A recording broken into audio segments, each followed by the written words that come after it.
Hi friends అందరికీ.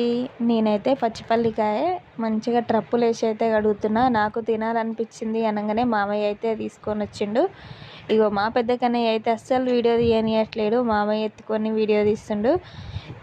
పల్లికాయ తీసుకొచ్చినప్పుడు అయితే చాలా మట్టి ఉంటుంది కాబట్టి కొంచెం పెద్ద ట్రప్పులు వేసుకొని కడుక్కుంటే మంచిగా నీట్గా అయిపోతుంది. ఇట్లా మేమైతే నీట్గా కడుక్కున్న తర్వాత కొంచెం ఇందులోనే ఉప్పు వేసుకొని సరిపడా నీళ్ళు పోసుకున్న తర్వాత ఉప్పు వేసుకొని అయితే ఉడికించుకుంటాం. చాలా బాగుంటుంది. నేను ఎప్పుడూ అసలు గ్యాస్ మీద పెట్టను, కట్టెల పొయ్యి మీదనే పెడతా, ఎందుకంటే మంచిగా ఉడుకుతుంది అని చెప్పేసి అయితే ఇగో నేనైతే 2 సార్లు కడిగిన తర్వాత మంచినీళ్ళు అయితే పోసుకొని పొయ్యి మీద అయితే పెట్టేసుకున్నా. ఇగో ఇక్కడ కన్నయ్య అయితే వచ్చేసిండు.